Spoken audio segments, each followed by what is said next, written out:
Muy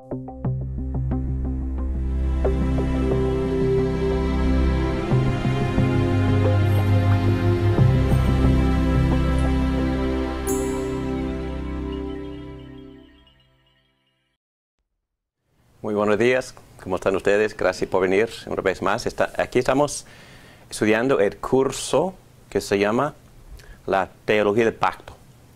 Y hemos estado presentando ideas en la introducción y ahora es la quinta semana. Pero gracias a Dios, Dios mediante, vamos a terminar la introducción hoy mismo. Y en esta lección o en esta clase vamos a estar considerando un poquito de la historia y también cómo el concepto de la teoría del pacto sufrió varias objeciones, empezando antes del inicio del siglo XX, y vamos a estar hablando de algunos teólogos del siglo XX, tal como el hombre que se llama Karl Barth, y también otro teólogo que se llama Torrance. Pero después de orar, en general, voy a darles una historia de este desarrollo para que pudiéramos estudiar en su contexto histórico estas ideas que les voy a presentar en esta clase. Muy bien, vamos a orar, por favor. Gracias, Padre, por tu amor. Gracias por el amor que nos has expresado a través del Evangelio. Gracias por la justicia de Cristo que también se nos ha revelado en el Evangelio. Y gracias por este gran plan de redención que tú iniciaste antes de la creación del mundo. Gracias por preparar un cuerpo para tu Hijo, para que pudiera venir para vivir esta vida que nosotros no hemos vivido muy bien. La hemos vivido como desobedientes y Él vino para vivirla obediente en nuestro lugar. Gracias. Gracias por su muerte en la cruz, sufriendo por nuestros pecados. Gracias por probar que en verdad era Dios del cielo por la resurrección. Gracias por la ascensión y gracias porque Él está ahora mismo intercediendo por nosotros como nuestro sumo sacerdote, el que también se hizo sacrificio por nosotros. Ayúdame a mí a enseñar con claridad. Ayúdales a los alumnos para que tengan mentes ágiles y corazones abiertos para poder recibir este conocimiento tuyo, Padre. Ayúdanos por medio de tu Espíritu Santo. Te lo pedimos todo esto en el nombre de Cristo Jesús. Amén. Amén. Muy bien. Este material, y yo creo que algunos de ustedes van a verlo un poco irrelevante, pero quisiera decirles que cuando los pastores están enfrentando varias ideas con su pueblo, con su iglesia, pero también con otros pastores, creo que para ellos es esencial que entiendan el desarrollo histórico de esas ideas. Y en esta clase ya hemos dado una historia y voy a dar un resumen sumamente breve. Nosotros tenemos la convicción desde nuestro punto de vista, humildemente hablando, desde nuestro punto de vista, de que la Biblia también enseña este esquema que se llama la teología del pacto. Y nosotros también tenemos la creencia de que los primeros padres de la iglesia primitiva también enseñaron este esquema, y principalmente para poder tener conversaciones con los judíos para convencerles de que las promesas hechas a Abraham y a los demás padres antepasados en el Antiguo Testamento, esas promesas también son para los gentiles y para nosotros, los creyentes en Cristo. Y Pablo también hace ese argumento diciendo que nosotros somos hijos de Abraham por tener la misma fe que expresó Adán en Dios, en su palabra, en sus promesas. Entonces, y hemos estudiado el hecho de que por los primeros 4 siglos la iglesia también había abrazado este esquema y estaban enseñando este esquema, pero a través de los siglos con la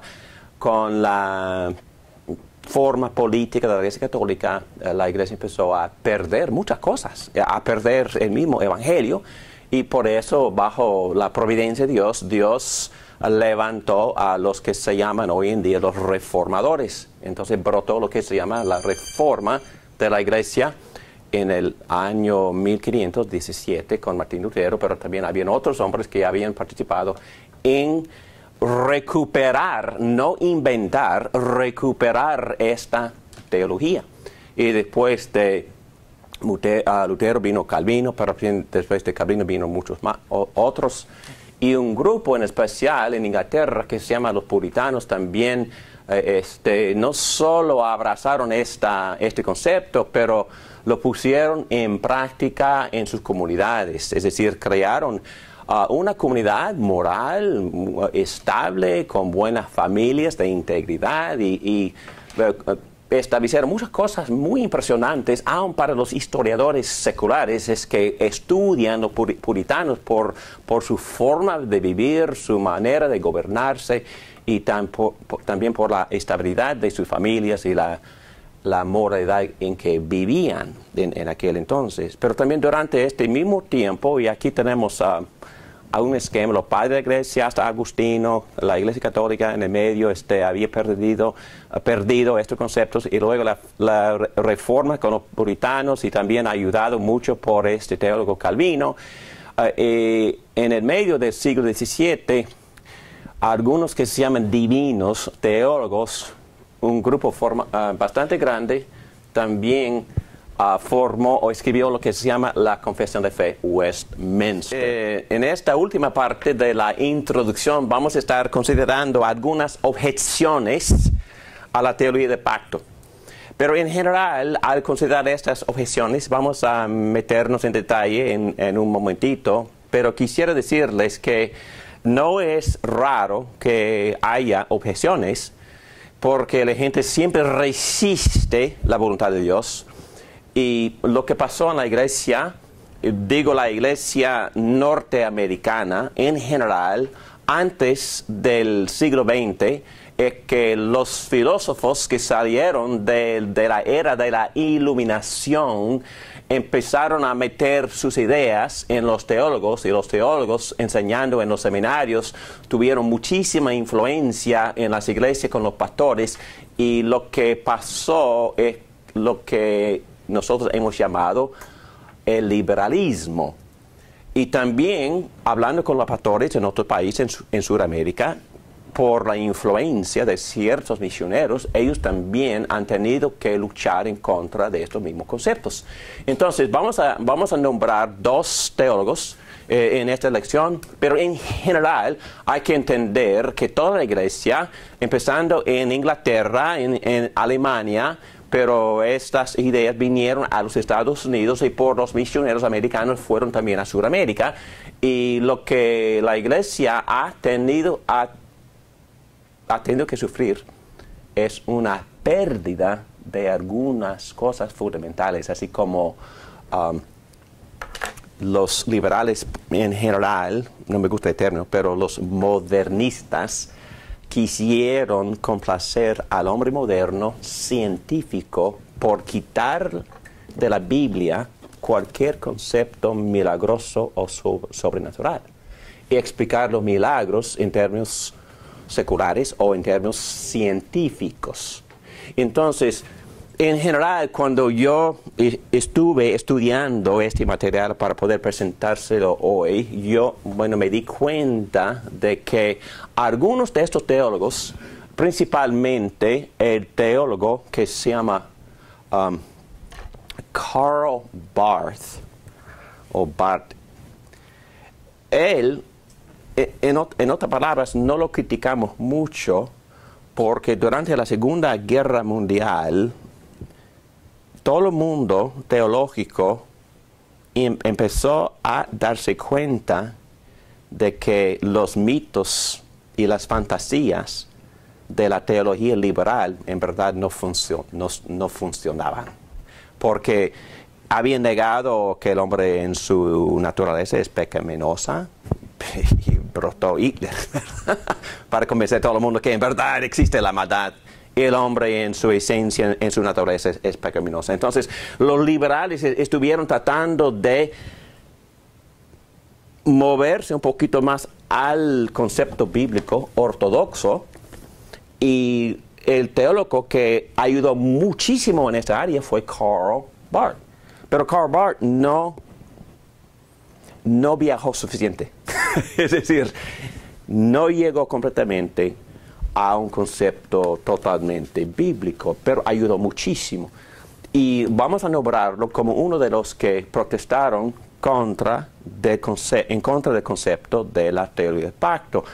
Pero por favor, yo quiero ser un poco benevolente con él, porque él ayudó mucho a la iglesia, pero vamos a también evaluar sus enseñanzas y vamos a ver que muchas de ellas no son bíblicas. Y en general, había ese movimiento de liberalismo y también el intento de Karl Barth a llamar a la iglesia a regresar al concepto bíblico. Pero también al mismo tiempo, antes del siglo XX, brotó lo que se llama dispensacionalismo. Dispensacionalismo, que en la opinión de nosotros, los que creemos en la teoría del pacto, destruyeron por completo el esquema bíblico porque dividieron demasiado el Nuevo Testamento del Antiguo Testamento, hasta decir que no hay reverencia de las leyes del Antiguo Testamento para la iglesia de hoy, para el cristianismo. Entonces, eso ha causado bastantes problemas. Les doy dos ejemplos. Esta semana estuve escuchando un diálogo más que diálogo, una conversación de varios pastores hablando del concepto no muy controversial de la ordenación de la mujer. Y estaban hablando de ese concepto y los pastores estaban tratando de presentar un concepto bíblico acerca del tema y la mayoría de sus comentarios eran excelentes. Pero uno de los pastores, un joven muy elocuente, dijo que ningún ejemplo de las mujeres del Antiguo Testamento tiene que ver con esta conversación, porque eran del Antiguo Testamento, y él citó Débora. No, por favor, sí tiene que ver, porque el problema del dispensacionismo es que deja por completo cualquier ejemplo del Antiguo Testamento. Quizás estoy exagerando un poquito, pero la idea es que abandonan lo que nosotros respetamos, lo que se llama continuidad. Continuidad. La teoría del pacto, como ustedes ya saben, empezó con Adán, Noé, Abraham, Moisés, David y todo consumado en Cristo. Ok. La teoría del pacto dice que la sustancia es la misma con Noé, Abraham, Moisés, David y Cristo. Entendemos que había desarrollo, pero lo que Dios le compartió a Abraham no negó nada de lo que compartió con Noé. Y lo que Dios compartió con Moisés no negó nada de lo que Dios había compartido con Noé y Abraham. Y lo que Dios compartió con David tampoco negó a lo que Dios había compartido con los otros pactos anteriores. Entonces ese contenido continuaba desarrollando hasta que todo llegó a ser consumado en Cristo. Y Jesucristo lo confirma, dice. No, varias veces. Lo confirma, dice, lean las Escrituras. Exacto. Y el punto de esta clase, si no hay otro punto, el punto de esta clase es que predicamos el Evangelio basado en la teoría del pacto. Predicamos el Evangelio cuando Jesucristo y cuando los apóstoles salieron predicando el Evangelio basado en las Escrituras. ¿Cuáles Escrituras predicaron? Antiguo Testamento, porque no hay otro. Y por ejemplo, cuando Pedro predicó su primer sermón pentecostal, usó las Escrituras. ¿Cuáles usó? Él citó su sermón en 3 textos. Los salmos. Salmo 16. ¿Y probando qué? Probando la resurrección. La resurrección profetizada en Salmo 16. Salmo 110. ¿Y qué probó? Probó de que Cristo era el Señor. El Mesías, el Señor. Sí. Profetizado en Salmo. Y dijo que... traté de memorizarlo esta mañana, aquí dijo hasta que ponga a los enemigos como estrado de sus pies. En Hechos hay muchísimo. Está Esteban. Que recita desde el inicio, desde Adán hasta el final, terminando con Cristo. Y el mismo Hechos está Pablo, el apóstol Pablo también defendiéndose de que lo estaban juzgando, y empieza desde el inicio hasta el final. O sea, eso es Nuevo Testamento, ¿no? Y muy bien dicho, porque tocas otro tema que es importantísimo, porque esta teología del pacto es la teología que en verdad nos da la hermenéutica correcta para poder interpretar toda la Biblia, porque la Biblia misma usa este esquema, de los pactos para interpretarse, y la Biblia misma nos enseña a nosotros a hacer lo mismo. Entonces, no abandonamos nada del Antiguo Testamento. Por supuesto, hay cosas que no continúan. Las leyes ceremoniales, es clarísimo que Cristo consumó el contenido de esas leyes de limpieza en la gran limpieza que se llama la gran circuncisión en la cruz, ¿verdad? Que limpió todo. Muy bien, entonces, para poder empezar, estamos diciendo que vamos a ver que la resistencia a estas doctrinas esas resistencias están basadas en cierta rebeldía, en rehusar a entender o tomar en serio el pecado del hombre. Es decir, en otras palabras, y no quiero criticar demasiado, pero en otras palabras, lo que se llama modernismo o liberalismo influye mucho en el por qué varios teólogos de hoy, evangélicos, resisten la teología del pacto por la influencia de Karl Barth y sus discípulos. Estamos listos para empezar la clase. Muy bien, los teólogos que siguen el pensar de Karl Barth. Ellos, en general, no les gustó la idea que el pacto sea un contrato, porque el contrato implica ¿qué? Compromiso de ambos lados, obligaciones. Y ellos querían ver, bueno, no estoy exagerando, ¿cuál es el concepto de Dios de los liberales? Dios es buenísimo, es puro amor, no condena a nadie. Bueno, es que perdona todo por igual, no importa la respuesta de parte de la persona. Y entonces no le gustó la idea de un contrato. Aciertan que la Confesión de Fe de Westminster se había apartado de Calvino. Ya estudiamos esto la semana pasada, que ellos nos acusan a nosotros de exagerar lo que Calvino había acertado. Entonces ellos dijeron, no, Calvino era más moderno, más moderado, menos calvinista. Es decir, él ponía menos énfasis en el pacto, menos énfasis en la soberanía de Dios, de lo que nosotros insistimos. Entonces les acusan a los teólogos del pacto de no honrar en verdad las enseñanzas de Calvino. Tampoco ellos no les gustó la teología federal. ¿Entienden? Esa palabra federal quiere decir representativa. Entonces, la teología del pacto enseña que hay dos representantes. El primer, nosotros nacimos unidos al primero. ¿Cómo se llama? De Adán. De Adán. Sí. Nacimos unidos a Adán. Y esta teología del pacto enseña que Adán es mi representante. Y cuando estudiamos en el curso sobre soteriología o aún el curso sobre la humanidad, estudiamos el concepto del pecado original.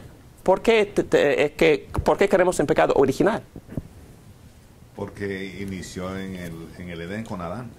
El apóstol Pablo enseñó que nosotros pecamos en Adán. Dos cosas. Me representó en su decisión de rebelar, pero también nosotros heredamos su naturaleza. Entonces tenemos dos problemas. Somos culpables porque nos representó, pero también estamos contaminados. Que pecamos porque debemos pecar, porque tenemos la misma naturaleza. Ok, entonces, pero también la teología del pacto enseña de que hay otro representante. Cristo. En Cristo, ¿qué es lo que tenemos? Ahí tenemos la representación.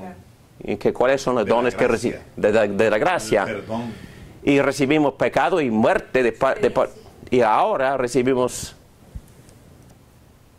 ¿Qué hizo Cristo por mí? Obedeció por mí.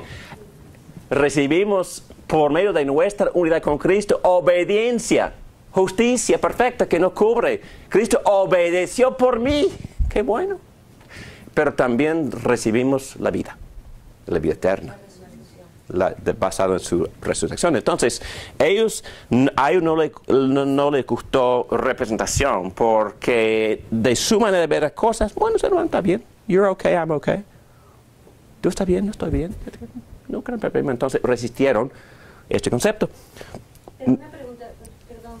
Representación de, no, cuando dice, no aceptaron, no les gustó. ¿A qué se refiere que no les gustó? O sea, que no, ¿qué fue lo que no les gustó?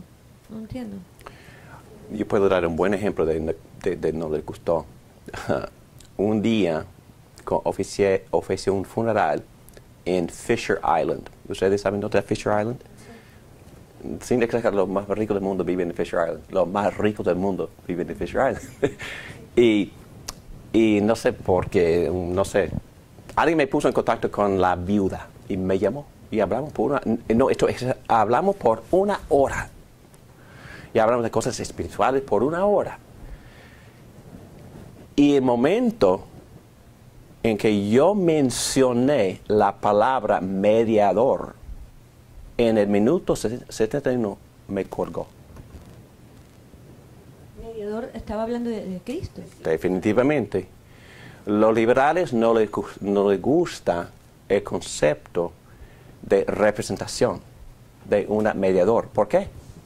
Porque eso implica otra cosa, fea. Implica que soy pecador. Implica que tengo una gran necesidad. Y los de la nueva era resisten a lo máximo la necesidad de un mediador.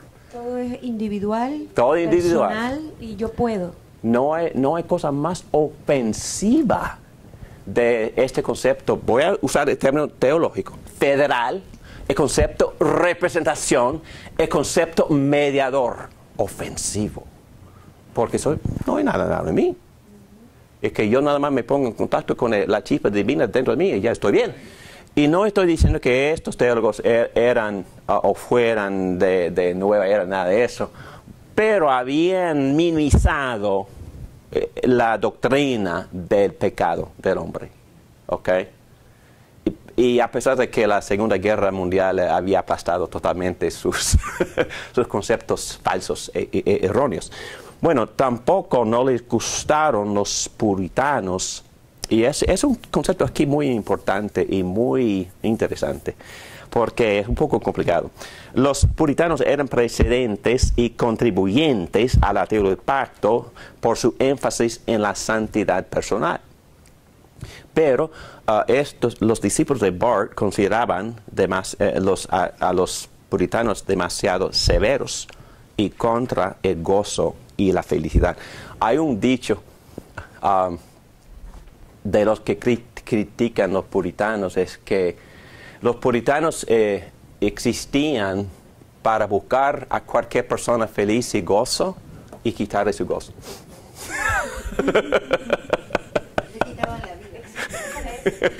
No vivimos para tener gozo.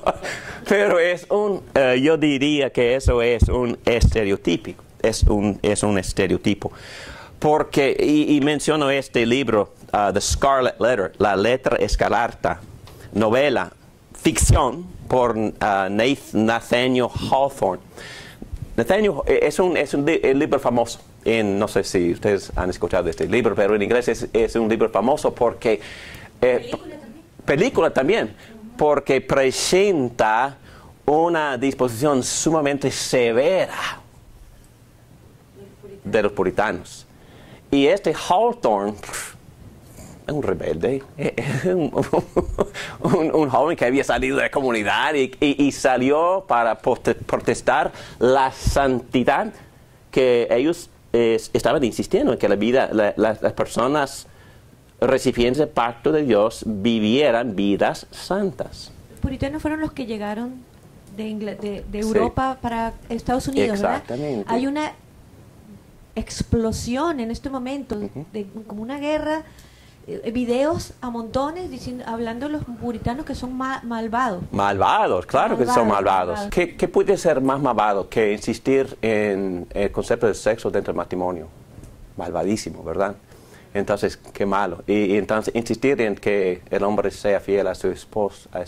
En los videos hablan de que eran muy malos, que eran rudos.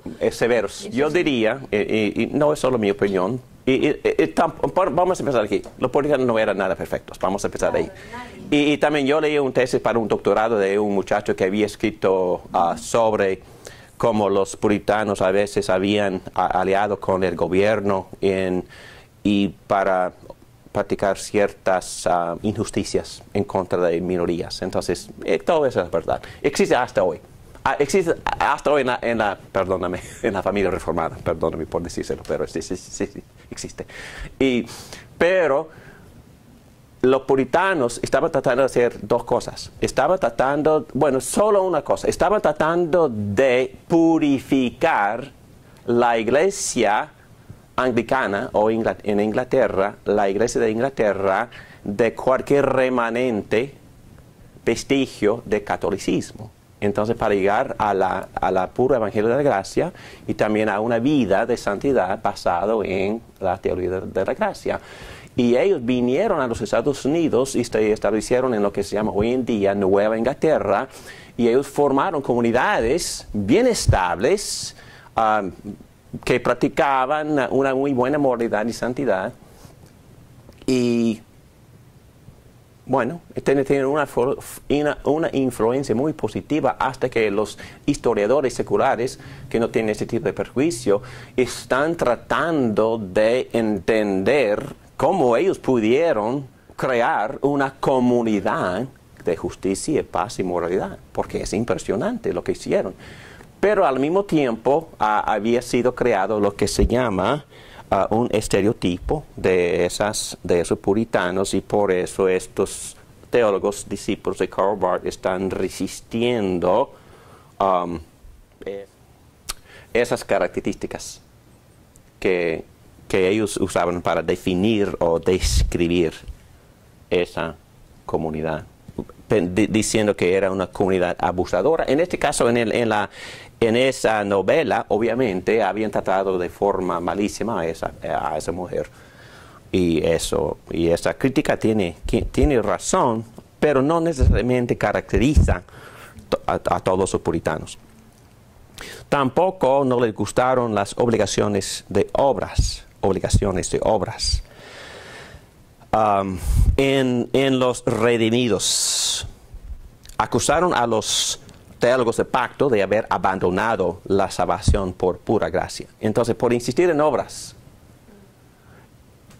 los que creemos en la teología de pacto, ¿creemos en obras? No, la obra de Cristo.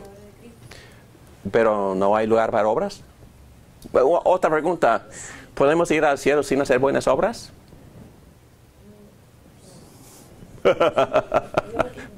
Yo creo que parte, o sea, el tener fruto indica una real conversión. Si no existe fruto de ningún tipo, habría que dudar de si realmente, sí, creo yo. Bien dicho. Entonces, sí, somos creados para buenas obras. Para buenas obras. Pero que Él mismo las había puesto en Él, no por eso somos salvos. Exacto. Entonces las dos cosas son la verdad. Perdón, la fe sin obras es muerta, dice la palabra. Ok. Es que exactamente. No cabe duda. Entonces, las dos verdades son verdades. No llegamos al cielo sin buenas obras. Pero también es la verdad de que no somos salvos por buenas obras. No somos salvos por buenas obras, pero al mismo tiempo no llegamos al cielo sin buenas obras. Porque como ya hemos dicho, la persona unida a Cristo ha llegado a ser nueva criatura, ha llegado a ser, en el versículo 10 de segundo capítulo de Efesios, poema, que se llama hechura. Somos hechura, creados en Cristo para hacer buenas obras, las que Él preparó de antemano para que nosotros anduviéramos en ellas. Entonces, normalmente hablando, pero el formulario correcto es que sí somos salvos por pura gracia, por medio de fe, en fe nada más, solo en Cristo, pero al mismo tiempo esa fe genuina siempre resulta en buenas obras. Y si no resulta en buenas obras, como dice el autor de Hebreos en capítulo 10, versículo 12, sin santidad nadie verá al Señor. Entonces, en un sentido tenemos que vivir santos. Yo sé que no somos perfectos, nunca llegamos a ser perfectos, pero tenemos que exhibir madurez en la santificación para probar que en verdad somos conectados, unidos a Cristo por el Espíritu Santo. Muy bien. Según ellos, un pacto es incondicional. Y un contrato no le gustó la idea. Estamos hablando de por qué no le gustó la idea de un contrato. Y como respuesta, diríamos que un pacto por definición es condicional. Pero esto no quiere decir que nosotros en nuestras propias fuerzas tengamos que cumplir las obligaciones de la ley y así decir que la salvación es en parte por gracia y en parte por nuestras obras. ¿Quién dice esto? ¿Ese es el formulario de quién es? Bueno, este es el formulario de los católicos. Que somos salvos en parte por fe en Cristo y también por buenas obras. Entonces, pero no se están acusando de eso, pero no creemos en eso. No estamos diciendo que la gracia y la condición de nuestras obras trabajan juntas y así somos salvos. No estamos diciendo esto. Pero sí estamos diciendo que los pactos, por definición, son condicionales. Y todos los pactos tienen elementos contractuales. Pero como Pedro ya ha dicho, ¿quién cumple con estas obligaciones? Dios mismo. Dios mismo. Y bueno, los invito. Estas cosas sí predican. Y voy a intentar predicar un sermón mañana basado en el pacto. Y quisiera invitarlos a asistir. Estaremos en Hollywood. Y vamos a llevar ese karma para grabar. Porque quisiera que nuestros alumnos en todas partes entiendan que estas cosas no es pura teología seca o académica, estamos hablando del Evangelio. La teoría del pacto, como ya dijimos desde el primer día, es el Evangelio. Y no es nada menos ni nada más, es puro Evangelio. Ilustración, el pacto de matrimonio tiene condiciones y obligaciones. Si hay consecuencias, si esas condiciones no se cumplen. No estamos diciendo que el pacto por naturaleza es un frío, puro concepto legal, pero no es menos. Es un concepto legal, pero no es menos, es mucho más.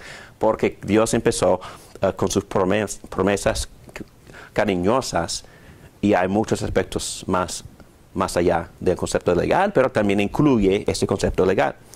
Solo estamos diciendo que el pacto tiene elementos contractuales. Ok, ya pasamos eso. No les gusta la idea de que el pacto sea un contrato, pero también la B, página 30, protestan la teoría del pacto diciendo que la teoría del pacto crea una falsa dicotomía entre la ley y la gracia. Vamos a seguir. Y entre la naturaleza y la gracia. Esta protesta va junta con la protesta en contra del concepto de la cabeza federal. Entonces, Adán no era mi cabeza federal. La idea de que una persona me representa en la caída, Adán, y otra persona me representa en la redención, Jesucristo. Ellos no quieren limitar la gracia a lo que Cristo redimió. Punto importantísimo. Porque los seguidores de Barth son, ¿qué es la palabra? Universalistas. ¿Qué es un universalista? Que Sí. todos somos aceptables a Dios, que todos tienen la oportunidad de entrar en el cielo. Podemos ir por cualquier dirección o camino, pero no hay requisitos en tener fe con Cristo. Interesante, ¿no? Yo no sabía que Barth era un universalista. Y por eso me puse a estudiar en el internet. Y en verdad, como muchos teólogos, él habla de forma muy ambigua. Y sus discípulos llegaron a ser universalistas. Los liberales en general, y yo tengo amigos, y amigos que ustedes conocen, abogados, que me dicen, bueno, Dios acepta a todos. Quizás hay 2 o 3 personas, así como Stalin o Hitler, que Dios no acepta, pero Él acepta a los demás. y son universalistas. Y a ellos no les gustó la idea del concepto federal, porque estamos diciendo bíblicamente que yo necesito un representante y tengo que estar unido a ese representante para poder ser salvo. No, Dios ama a todos por igual. Y Barth dice, él rechazó oficialmente la idea de universalismo. Sin embargo, la última oración de este artículo de él, Barth tenía la esperanza de que Dios quizá libremente eligiera para rescatar a todas las gentes del mundo basado en su misericordia. Entonces, pasó un artículo completo rechazando universalismo, pero con una sola frase deja la puerta abierta. Entonces, sus discípulos, por supuesto, que van a aceptar, que van a recibir, que van a poner en práctica esa última frase que abrió la puerta. Entonces, los discípulos más que Barth, sí, insisten. Y fue el gran... Y estoy hablando de cosas que yo he experimentado, porque me crié en la iglesia madre presbiteriana muy liberal. Y los pastores enseñaban esas cosas, estaban, bueno, Dios ama a todo el mundo, es que no hay necesidad de ni tener fe, porque Dios... el concepto de la gracia es que no tiene categorías. La gracia se aplica a Adán en el jardín, y la gracia aplica a cualquier persona que nació después de la caída en pecado. Entonces la gracia cubre toda la raza humana. Y entonces por eso protestaron lo que nosotros creemos que la Biblia enseña, este esquema de la teología del pacto.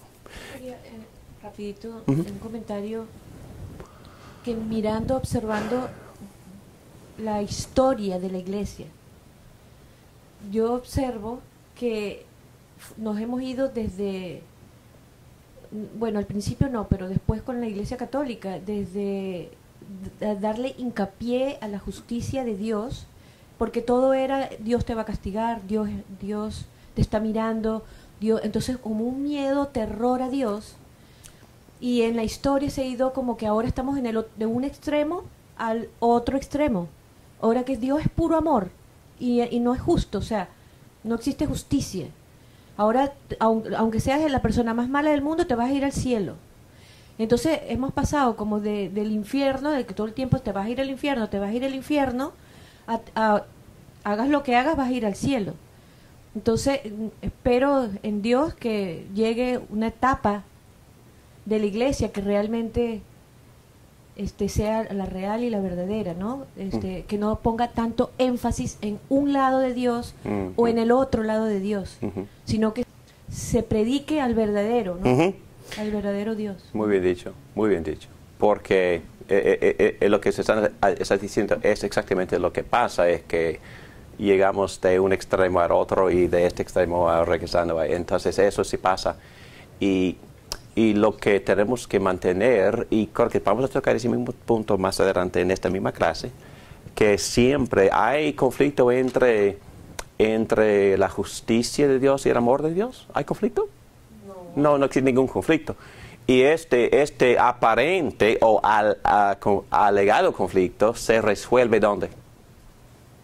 Con él mismo. Con él mismo, ¿dónde? Él mismo lo resuelve en Jesucristo. En la cruz. Sí. Y hay un profeta que dice que ahí la justicia y la misericordia se besaron. Se besaron en la cruz. Porque aun con nuestros propios hijos y también en las leyes, también está en esta misma clase, estos comentarios más adelante. Aun en las leyes de los romanos en el primer siglo, la justicia por ley tuviera que ser aplicada con equilibrio y con misericordia. Pero también cuando nosotros disciplinamos a nuestros hijos, ¿es porque los odiamos? No. Y les aplicamos la justicia por amor. Practicamos la justicia por puro amor. Y amamos también con justicia, pero también practicamos la justicia con amor. Vamos a ver que solo Dios puede resolver este aparente conflicto. Y lo hizo en Cristo. Porque Él satisfizo su propia justicia en Cristo para poder exhibir su misericordia, ¿verdad? Al pecador que merece condenación y justicia. Muy bien. Y otra vez, solo este tipo de teología que se llama de pacto mantiene este equilibrio.